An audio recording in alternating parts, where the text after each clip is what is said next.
Suscríbete a nuestro canal TVC Play y activa las notificaciones.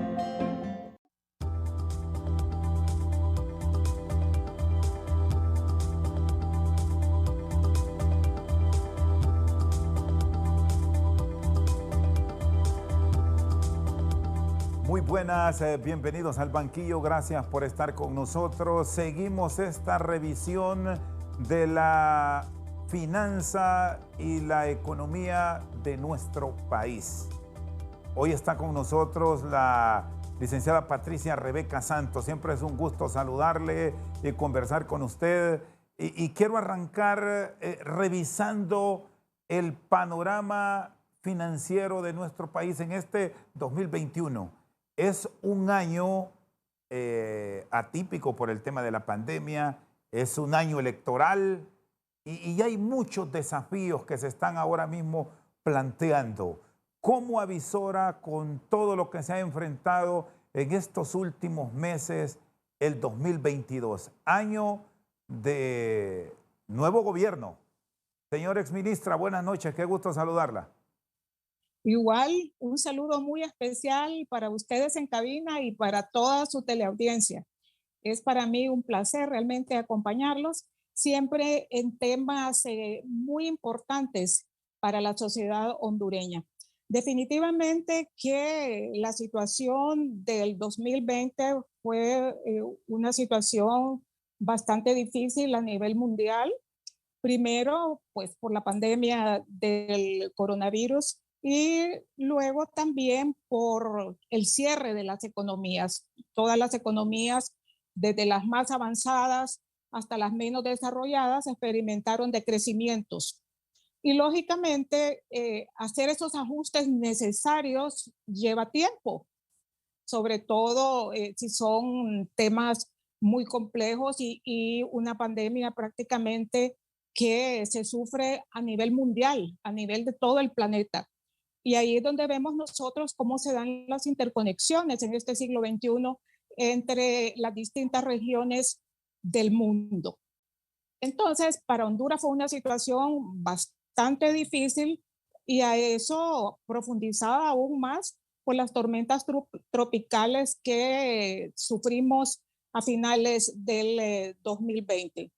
El 2021 ha sido un año que ha ido, digamos, recuperando esa dinámica de crecimiento, todavía pues no con la solidez que esperábamos, producto de que las campañas de vacunación se iniciaron tarde.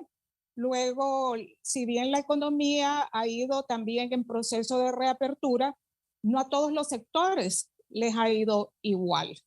Siempre se han impuesto pues medidas de distanciamiento. Hasta hace poco teníamos también el toque de queda hasta las 10 de la noche.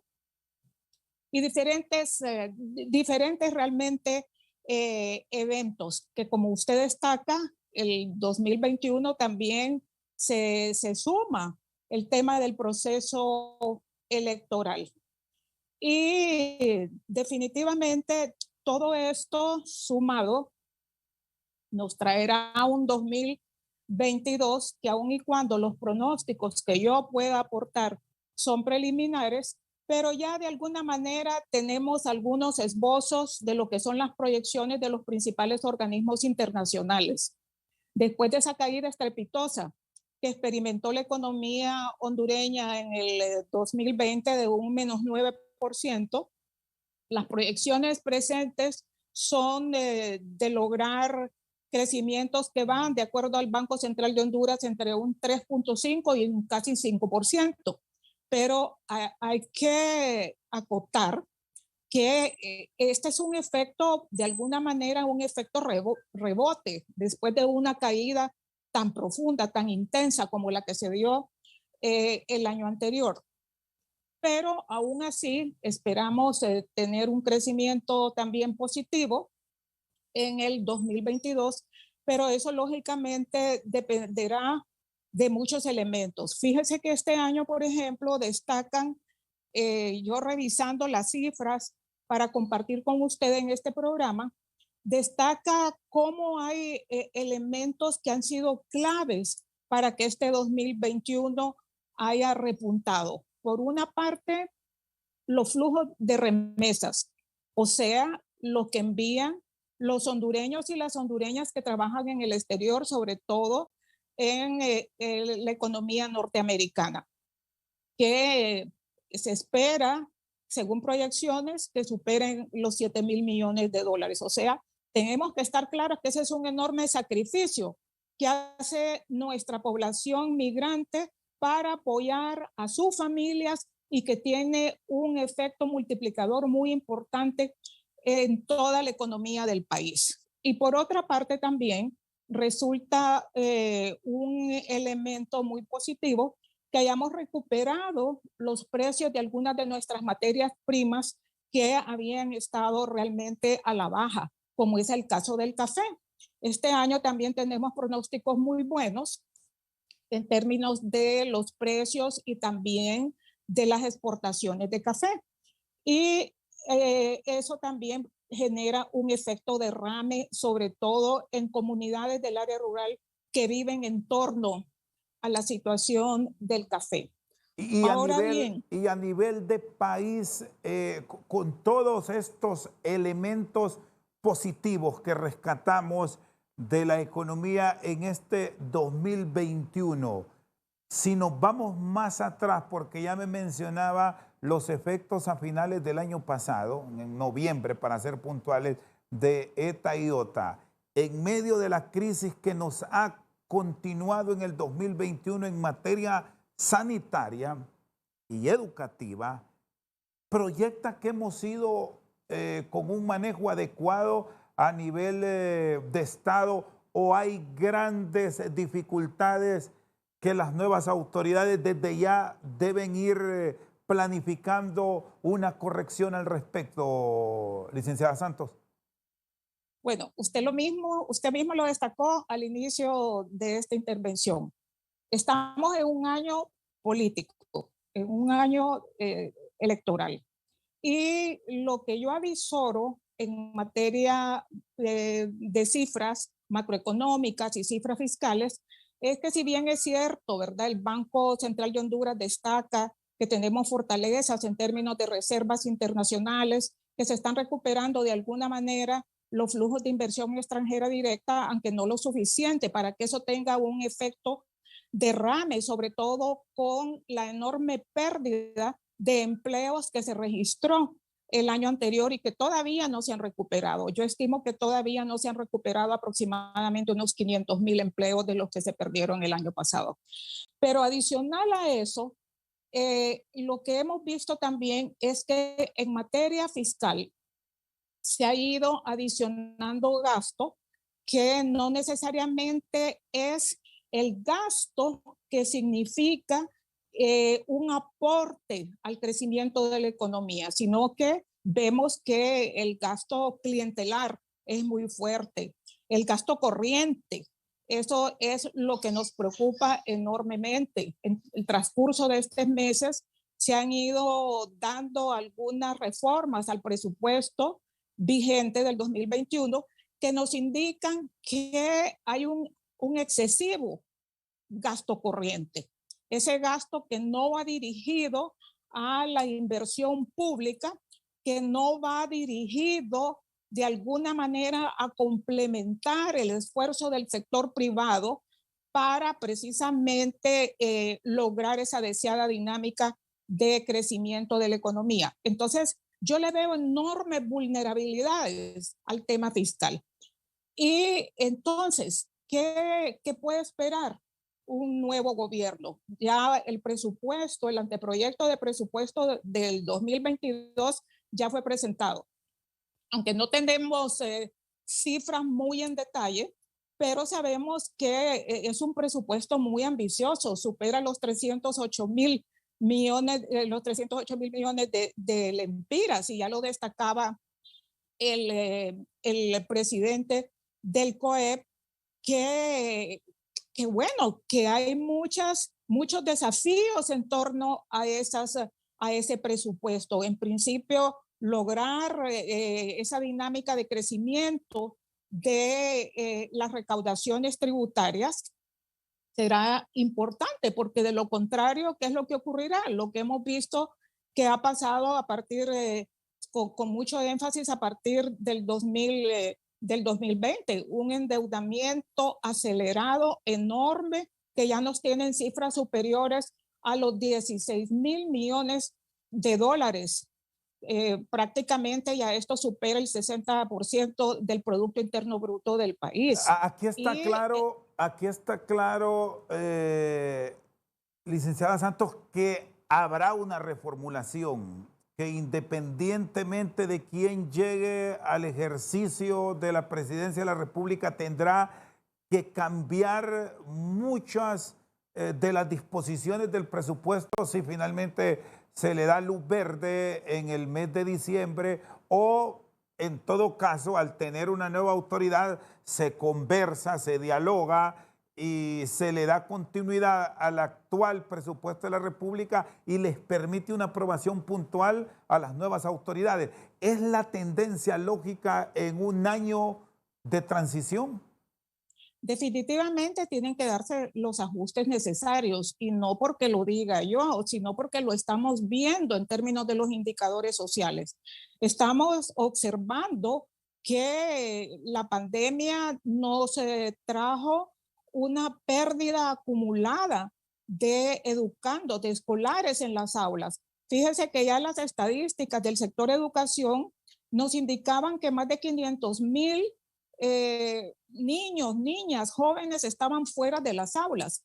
Luego vino el confinamiento y pues muchas familias no pudieron hacerle frente a una educación a distancia, ¿verdad? No tienen los niveles de ingresos. Algunos de ellos perdieron sus empleos, los padres o las madres en estas familias perdieron sus trabajos, perdieron sus fuentes de ingresos, y eso los obligó a retirar también a sus niños y sus niñas de las escuelas. Entonces, a esos 500,000 que teníamos fuera de las aulas, se le sumaron otros 500,000.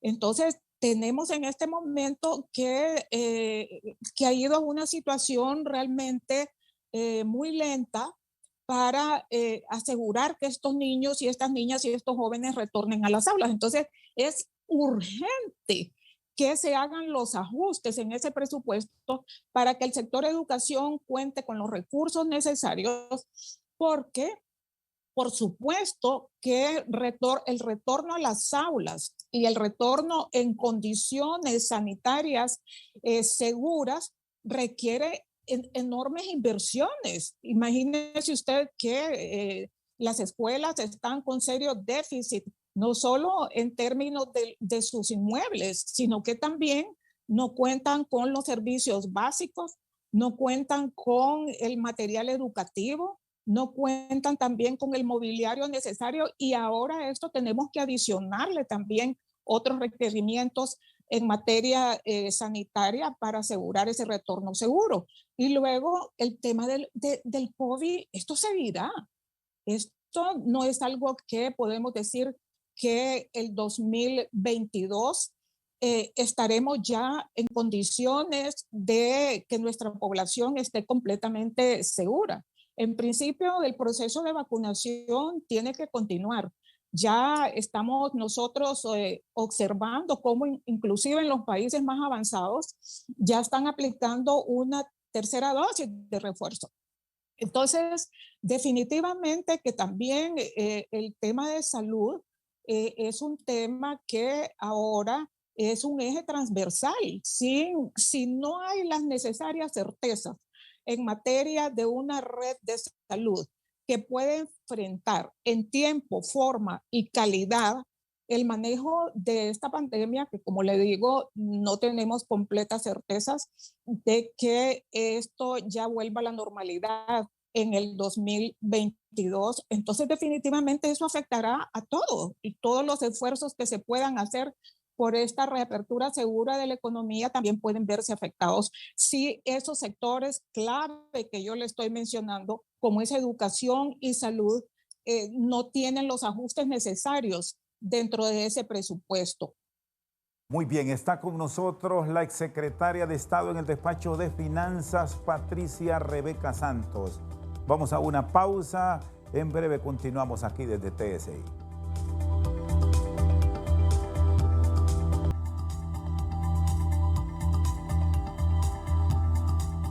Seguimos al banquillo con Patricia Rebeca Santos. En base a los análisis que hacen ustedes, mujeres y hombres de números, y viendo la situación de Honduras, ¿cuándo estaríamos hablando de entrar en una dinámica económica total? Ya en las últimas horas se suspendió la restricción de circular hasta las 10 de la noche. Esto abre mucho más la economía, desde luego con los cuidados para no entrar en contagios masivos. ¿Qué recomiendan? Bueno, definitivamente lo que yo puedo avisorar es que el 2022 es un año de enormes desafíos. Como le digo, si no se completa la vacunación, aunque estemos muy optimistas de que ya un buen porcentaje de la población haya sido vacunada, pues es importante completar ese proceso.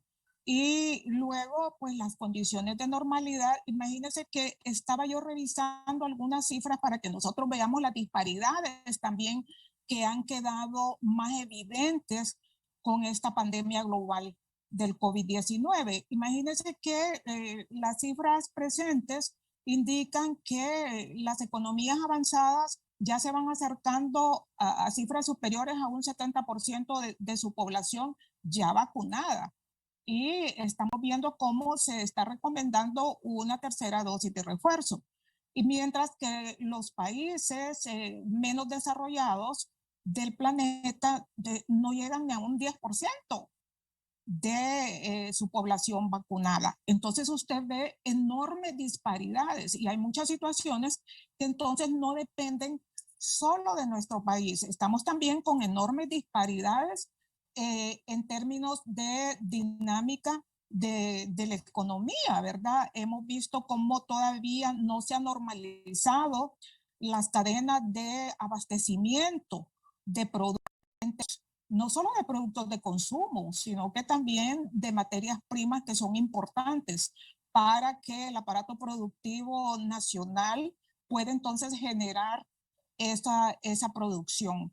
Entonces, hay muchas cosas que todavía tienen un margen de incertidumbre, pero yo considero que sí es supremamente importante que el gobierno que asuma la titularidad del Ejecutivo a partir del próximo año tome medidas de carácter urgente.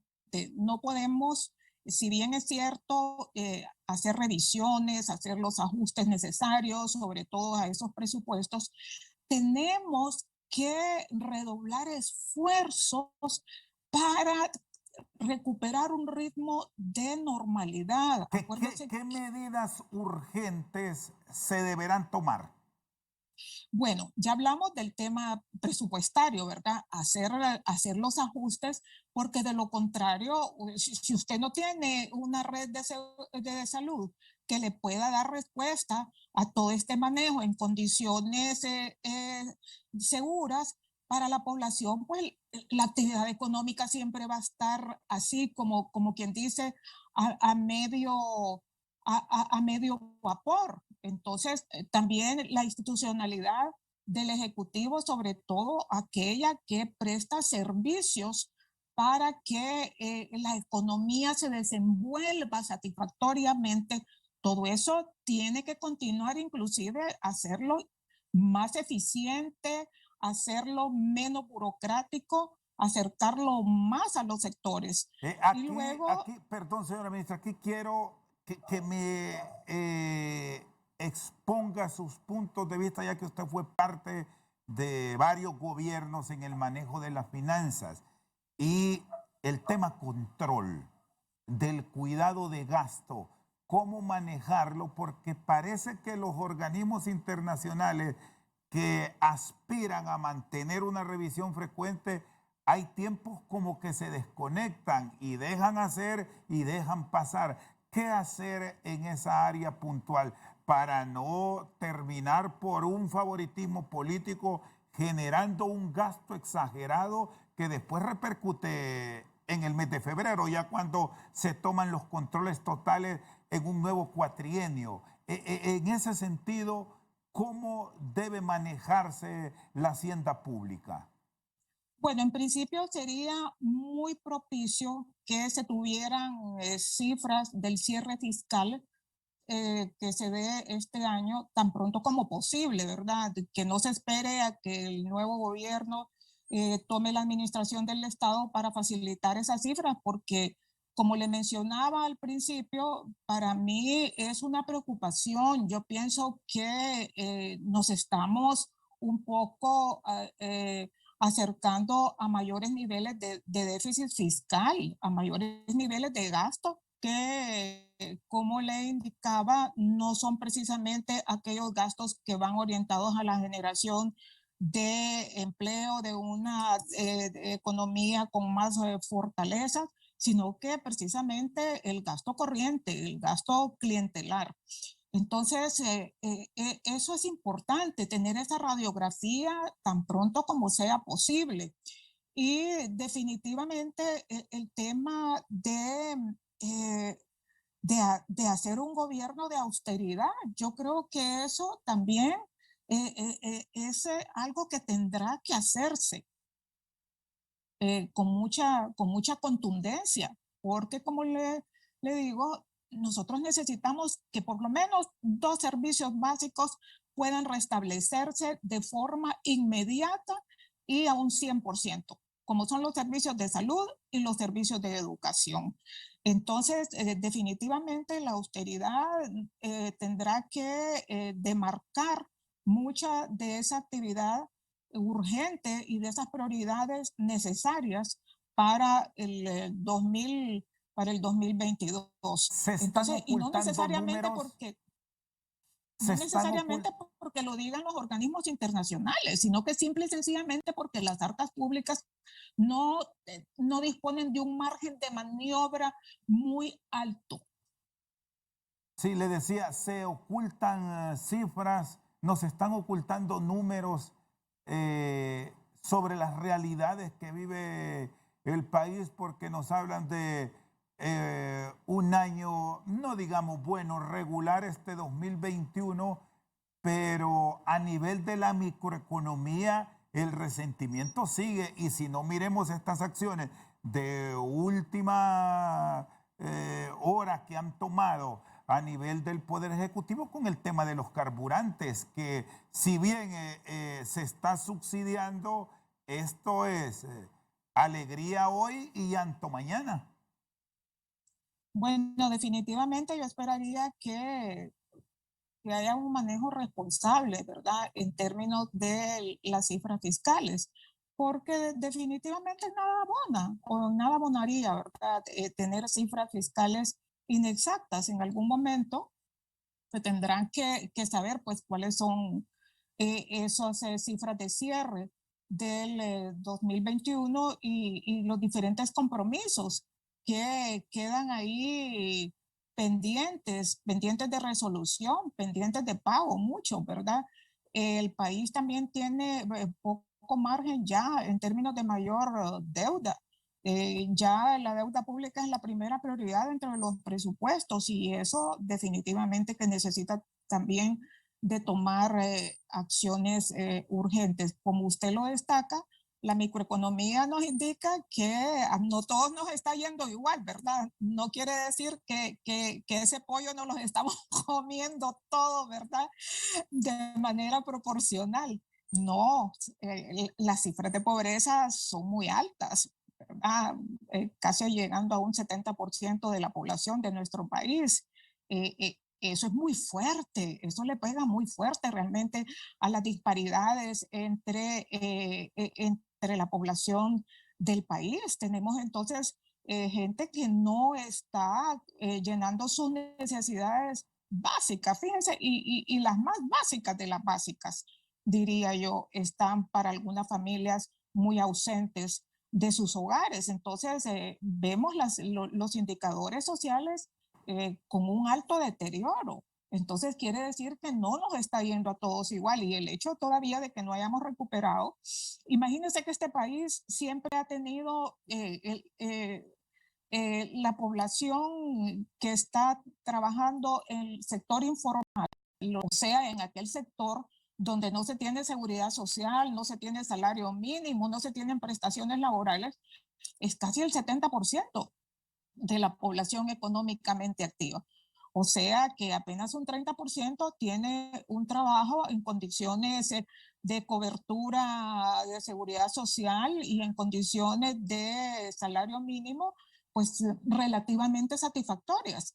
Entonces, y a esto adicionémosle entonces la situación de pérdidas de empleos. Entonces ahí tiene usted a diario una enorme cantidad de gente buscando una fuente laboral, una fuente de empleo, y eso también nos indica que tendrán que hacerse esfuerzos que van más allá de lo que la burocracia ha venido realizando de manera tradicional, a la par, para apuntalar esas inversiones y esa iniciativa del sector privado orientada a mejorar esta dinámica de crecimiento, que es definitivamente la que puede tener un impacto en recuperar empleos y generar nuevas oportunidades de trabajo para esa enorme población que lo demanda.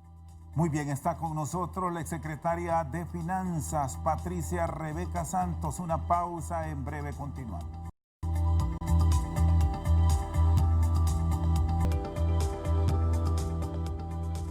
Seguimos al banquillo, está con nosotros la exsecretaria de Finanzas, Patricia Rebeca Santos. Me habla del poco margen que hay ya para tener un financiamiento efectivo del presupuesto de la República. Los ingresos han caído, no se ha crecido en encontrar los obligados tributarios que se aspira a tener en el país, y las rutas es el endeudamiento externo, préstamos. Pero si vemos algunas instituciones públicas que contribuyen a que esto vaya creciendo, ¿qué nos depara? ¿Qué hacer sobre todo por los compromisos de campaña que se asumen de aspirantes a la presidencia de la República, que dentro de sus planes hay programas y proyectos que implican fondos nacionales, licenciada Santos? Bueno, definitivamente para el 2022 se espera que mejoren los niveles de recaudación, pero aún así, tal como usted lo destaca, pues son limitados, ¿verdad? Estamos hablando de un presupuesto del gobierno central que se aproxima más o menos a los 180.000 millones de lempiras. Entonces eso significa que si los niveles de recaudación son de 115.000 millones, estamos cubriendo apenas un 80% más o menos en términos aproximados de ese presupuesto del gobierno central, y el resto, de acuerdo a lo que nos indican las cifras enviadas por la Secretaría de Finanzas, se cubriría con endeudamiento. Tenemos que recordar que en el 2020 el Congreso Nacional, bajo la sombría de todos estos desafíos que nos imponía abordar la pandemia y luego las tormentas tropicales, aprobó un techo de endeudamiento de aproximadamente 2.500 millones de dólares. Entonces, son cifras realmente enormes, cuando tradicionalmente los endeudamientos anuales que se ejecutan andan por el orden de entre los 800, y cuando hay una buena ejecución, 800 a 900 millones de dólares. Aquí estamos hablando realmente de que se ha triplicado esas metas que tradicionalmente se ha manejado de endeudamiento.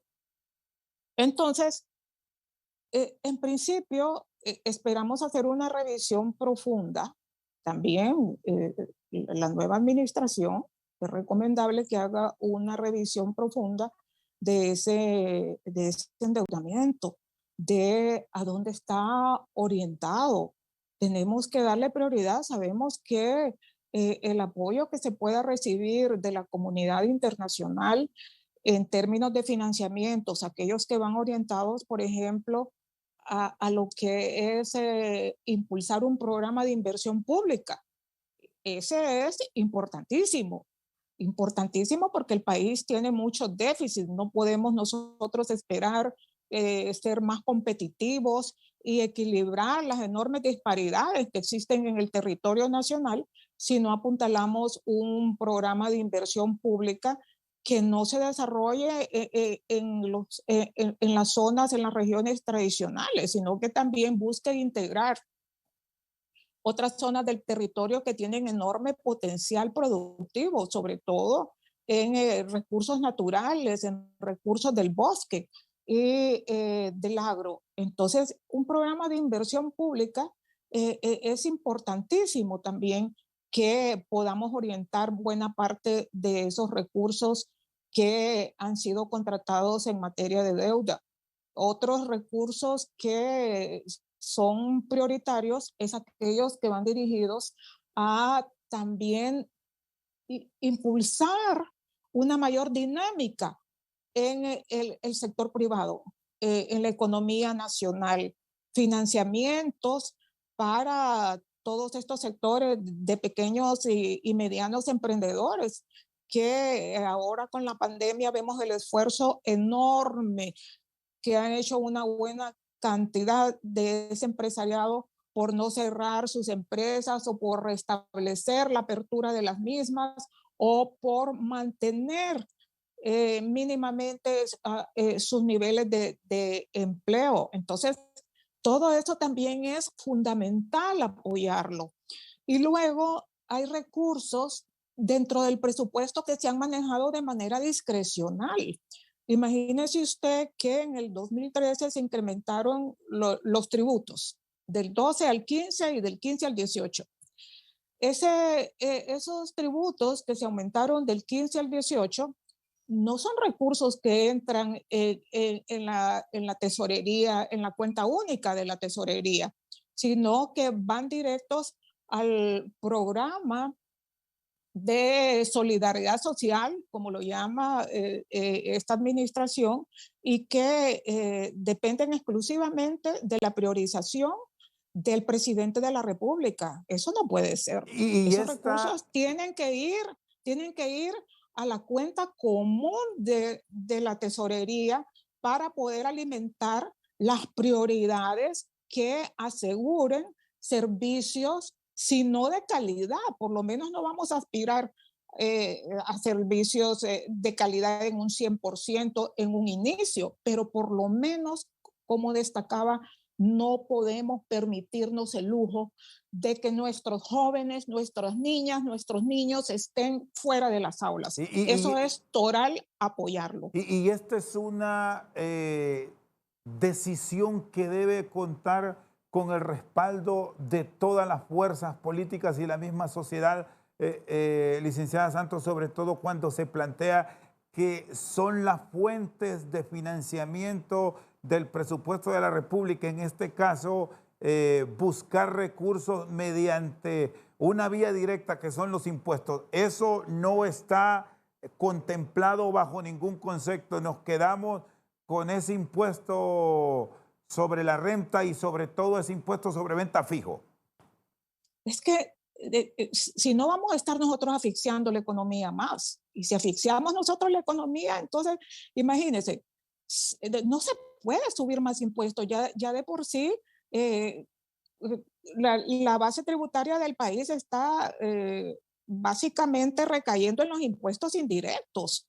Entonces, esos impuestos indirectos le quitan capacidad de consumo a la población, ¿verdad? El alto impuesto que se tienen también los carburantes, que está ahorita exacerbado, por mucho que estén congelados, estamos pagando por un galón de combustible más de 100 lempiras. Entonces, todo eso de alguna manera asfixia la economía y le resta poder adquisitivo a a las familias. Entonces, por el contrario, debemos nosotros de ver cómo podemos establecer un equilibrio para que, como le destacaba, podamos aspirar a un 2022 donde se restablezca si no con una fuerza,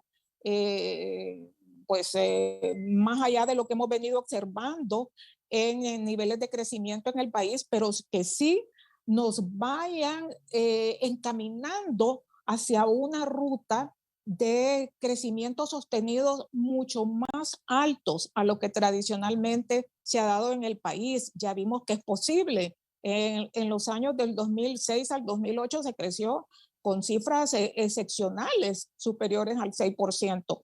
Entonces, es posible porque eso tiene un impacto directo en el bienestar de las familias y tiene un efecto multiplicador importante también en toda la economía. Cuando usted tiene mayores recursos en los bolsillos de la población, por supuesto que hay más demanda de bienes, más demanda de servicios.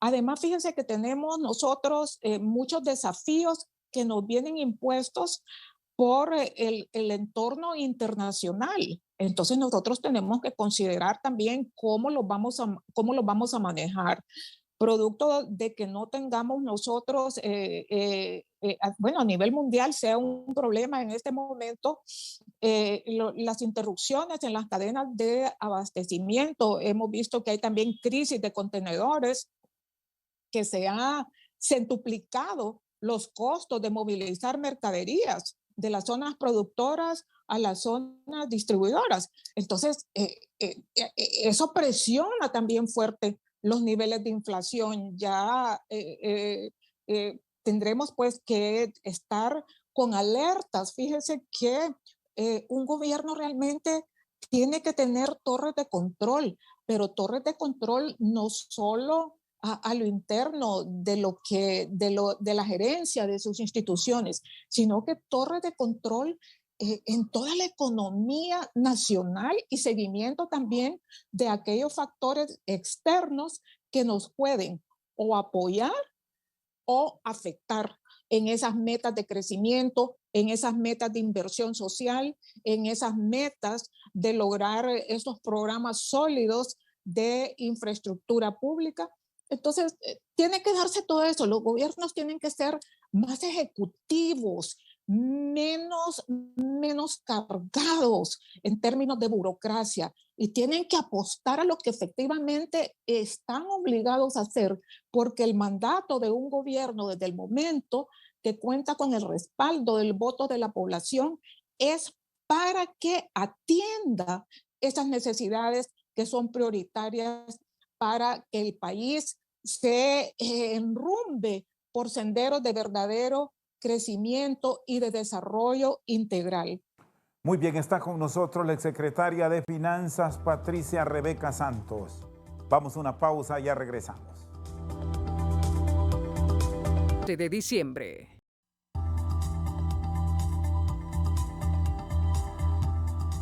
Seguimos al banquillo con la exsecretaria de Finanzas. Me habló de un tema de torres de control. Así lo expuso, para tener un control sobre los gastos. Y los organismos internacionales, ¿cómo operan o cómo se manejan en el inicio de las administraciones? Porque hay nuevos proyectos, hay programas diferentes, ¿son flexibles o mantienen duras sus ponencias en aras de tener seguridad que el dinero es invertido adecuadamente, de que existe transparencia en la ejecución de los recursos y que llega a quien lo necesita? Bueno, en principio los organismos internacionales mantienen un monitoreo pues periódico del país, de sus indicadores macroeconómicos, de sus indicadores fiscales. No obstante, las principales responsabilidades en términos de lograr los impactos necesarios con esos recursos, que como hemos destacado son limitados, depende de los gobiernos y depende de nosotros mismos, pues.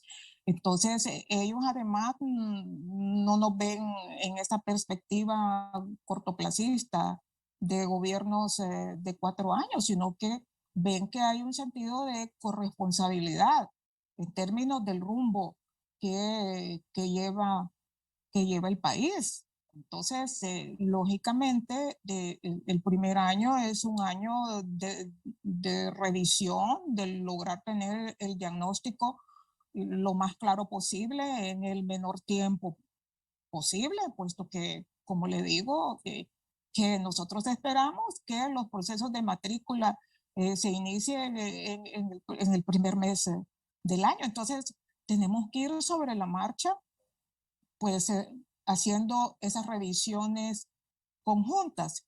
Yo he tenido las experiencias y diría que, bueno, es personal técnico de muy alto nivel.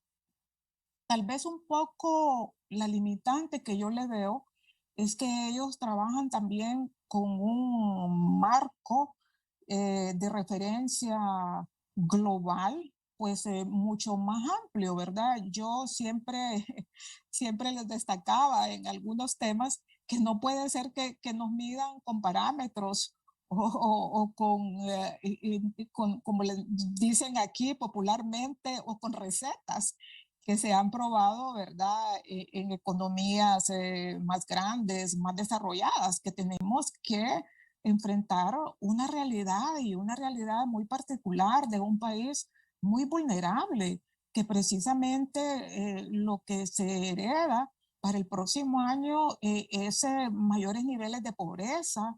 eh, Tenemos una deuda social enorme y también, tal como hemos hablado en varios de los apartados de este programa, tenemos que ponerle mucho cuidado también al entorno de negocios, al entorno de inversión, para que esa inversión privada, tanto nacional como internacional, considere que somos un país que tiene fortalezas y no debilidades. En este momento nos ven más con debilidades que con fortalezas. Entonces tenemos que apuntalarlas también para poder salir adelante. Estamos en un entorno internacional altamente competitivo, pero aún así Honduras, fíjense que hace poco, producto de todos estos acercamientos que se hacen en el periodo electoral, pues hemos acompañado a la candidata de Libertad y Refundación, doña Xiomara, a diferentes reuniones con las cámaras, por ejemplo, empresariales. Y yo siento ahí un espíritu emprendedor muy fuerte, gente que efectivamente le está apostando al país y que entonces, y que son optimistas en términos de que si hacemos adecuados ajustes, podemos lograr ser más competitivos y más atractivos en materia de flujos de inversión. ¿Qué tipo de alianzas son básicas, involucrando al Estado con el sector privado, dándole la seguridad jurídica que tanto reclaman, leyes claras para mejorar la situación del país? Por ejemplo, también nos han hecho mucho énfasis en el enorme deterioro que encuentran en los servicios públicos más importantes que otorga el país y que, bueno, a ellos les ha tocado también situaciones bien difíciles para que sus empresas puedan funcionar con esas enormes vulnerabilidades que tiene toda la red de salud. Hemos visto cómo el sector privado ha tenido que involucrarse también en sus respectivas comunidades en este tema.